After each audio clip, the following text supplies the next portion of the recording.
Leo. Hi. This is probably going to be my last read of the day. Wow, I really flew through half the zodiac already. Like, that is crazy. I went from Aries to Leo, but my throat's getting a little dry. And I don't have any water, so show me. Now, I am pulling this deck for, this is the Fairy Blessing cards by, the artwork is by Amy Brown. I love Amy Brown. And the book is actually by Lucy Cavendish. So for those of you who don't know, Lucy Cavendish makes a lot of books about spiritual topics. She does Wicca, Wiccan, Fae, Mermaid. She has a mermaid deck. I have some books, some decks by her, like the Dragon Fae Oracle too. I have that. I love that deck. I would have brought that one out, but my pendulum said no. So now for those of you who don't know, I actually have been working with this deck for 2 months, but I've been working with the Fae for several years. So I kind of know the ins and outs of the community for you, Leo. Now give me just a few moments. Because it's so funny that the Fae, this deck of all decks, I knew I wanted to do it on the YouTube channel, and it just really called to me. And like I said, I love Amy Brown, her artwork. I've had all her books since like 2002. Her art books. I haven't looked at her recent stuff in the last 6 years because I've just been really busy. But when I found this deck and it had all her original images, I was like, yes, I want this deck. Like, I looked at her other one and I loved it. That's more like pixie energy for me. This is more like Fae, serious kind of energy that it's really resonating with the messages, every card I've pulled so far. And I've worked with this deck for 2 months, Leo. And I gotta be honest, like, the deck itself, its readings, its energy has manifested rapidly. But the interesting part about it is that the energy, while yeah, it manifests rapidly, it stays for a while. So it could take like a month for one energy to cycle out, but it could take 3 to 6 for another. And I pulled like multiple cards for myself with this deck. So just so you know. So let's go ahead and pull. Ooh, hang on. No. Let's pull for Leo. What is the card for Leo? There, one card. I'm only pulling one card. I'm trying to cut these readings down. The cards feel a little, hold on. What is up? Is this not done? It must not be. The cards are kind of sticky. And let me find out what the deal is. Show me for Leo. Ooh. Oh, well, there we go. Really? It keeps wanting to give stacks. And I'm like, no, I'm only doing one card. I've only got the energy for one card. So let's go with the bottom one. Okay. Let's see what we have. Oh, a blessing. Hold on. We got a blessing of belief. Wow, Leo. So, okay, that's interesting because this card has tried to come up like 3 times for Taurus and for Gemini. I know it tried to come up for Gemini. And at the bottom of the deck, a blessing of connection. Oh, that is so sweet. Y'all, hummingbirds are my totem.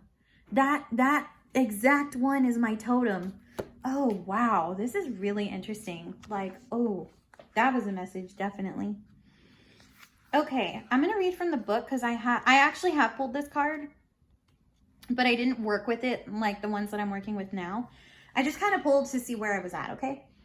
Don't judge me.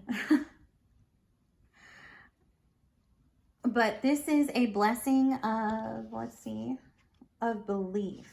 Okay. A blessing of belief, the fairy gift of restoring and strengthening your faith in the Fae. Ooh, or fairy. Your belief in the fairy may have wavered at times as the human world invades your own enchanted space. The blessing brings to you the belief that will help you through your days, the unshakable conviction that you have allies and friends in other realms, and that they will be with you to assist you, dance with you, and appreciate you.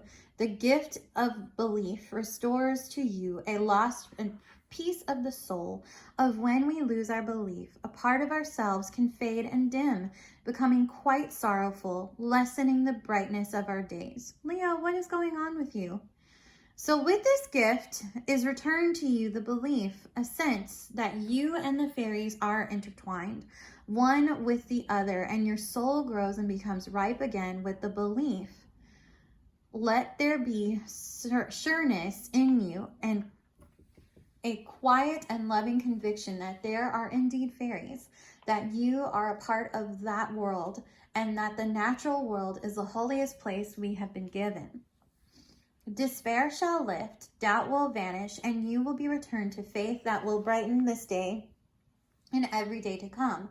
Believe your fairy friend, for they believe in you. A gift of the faith of belief is now yours. So, okay, Leo, let's talk for a minute, because I'm sure a lot of you have issues with believing in faith, okay? Don't be like Peter Pan. Robin Williams is Peter Pan from Hook, okay?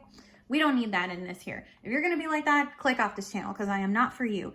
Now, for those of you who still stayed and do believe in faith, let me explain how this works, because having belief is powerful, right?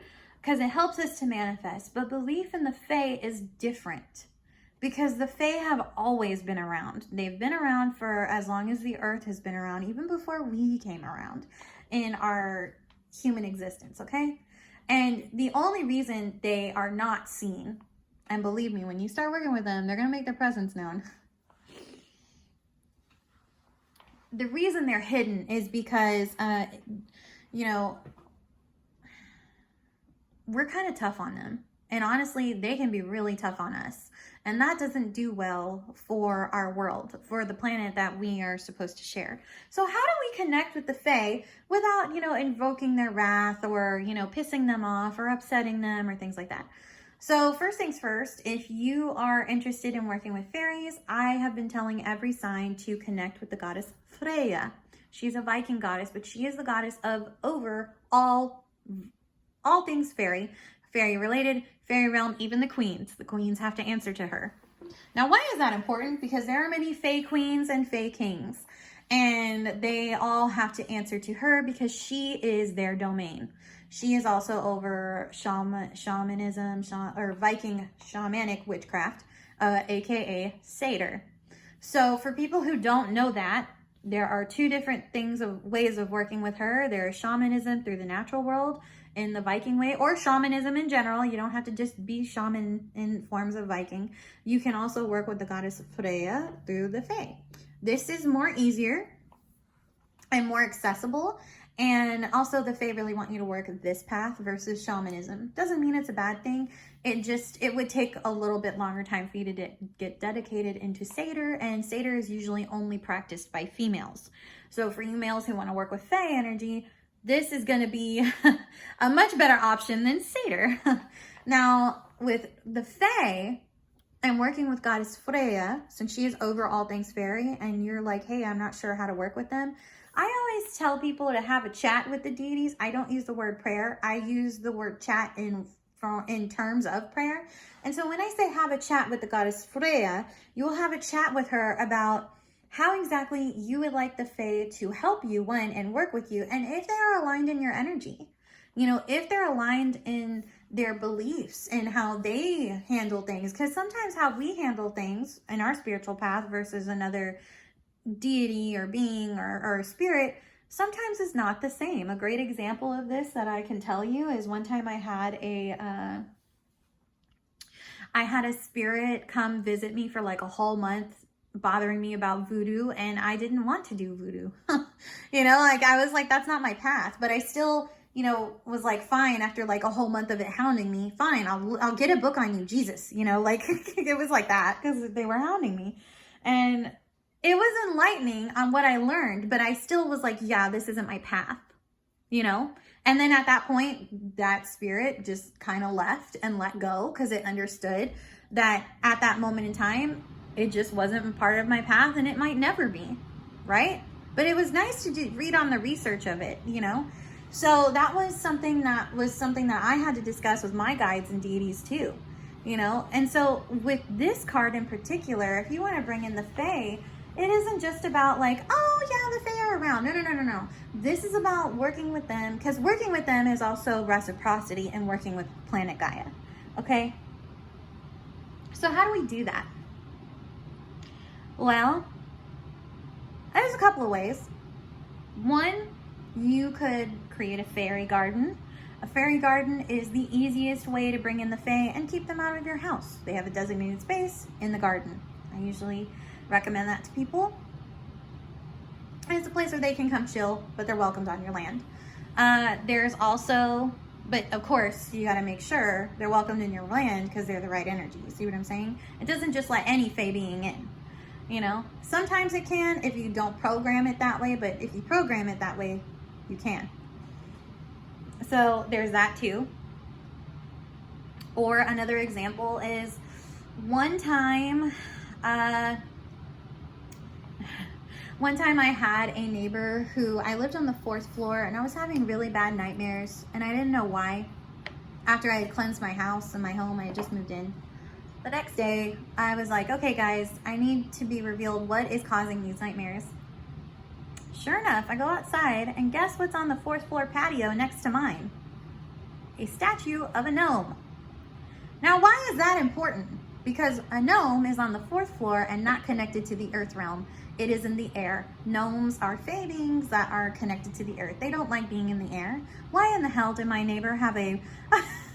I'm thinking to myself, why in the hell does my neighbor have a gnome statue that is 4 floors up from where it should be? And now I know what's terrorizing me at night, because my apartment was the shade of this and brown. So it was, I guess I figured out once I banished it, I accidentally pissed it off. And unintentionally. And I made it mad. And so the point of the story is, before you banish things out of your home, make sure you have a replacement to make them feel better. Because I didn't know that that was in my house. I just banished everything, you know, that I cleansed the energy, all that stuff. So since it was, and I'm sure some of you are like, well, it was 4 floors up. Like, why couldn't, if it's a spirit, just walk down? Because it was attached to the statue. That's why. So it can't just walk down. It can only stay in its area. So what I ended up doing was I took a small pot and I potted some forget-me-not flowers. And I gave it a piece of earth to tend and the nightmares stopped. So interesting, right? So we have that, yeah, freaking gnome. That pesky, I always say that, pesky little gnome. Because, and it was funny because my neighbor would put him in and out of her house like all the time. Like he liked coming in and out. And then she'd keep him out at night, which I thought was really weird. Let's see, another way to work with the fae, if you decide to do that, is you can leave them offerings, either in a fae garden, or you can just clean up, you know, clean up litter. You can do that. You can cut your energy. You can go green. You know, some people advocate that. Sometimes, like, the fae know you can't always go green, okay? They know that. They understand that. They just would prefer that. So, you know, there's always that. Or being mindful of consumption. Fae are very resourceful, and they actually do help with resources, and they're quite lucky. So that's something else to think on too. And also, oh, you'll know when you make a fae mad, because you'll have like tangled knots in your hair that you have to cut out of your hair. I've had that happen to me a couple times.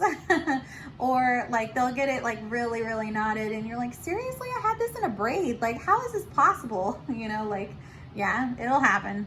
Yeah, the fae are funny like that. That's kind of their way of getting your attention. So other than that, Leo, that's all I have for you. And I'm going to go ahead and end it right here. Maybe next month we'll go ahead and tune into this card and we'll see what's coming through. I don't know. We'll find out on the day that I start shuffling. Anyway, talk to you later. This is Luna signing off. If you'd like to leave me a tip, the tip link is down in the box below. Have a great day. Bye. And don't forget, Leo, make sure to like, share, and subscribe.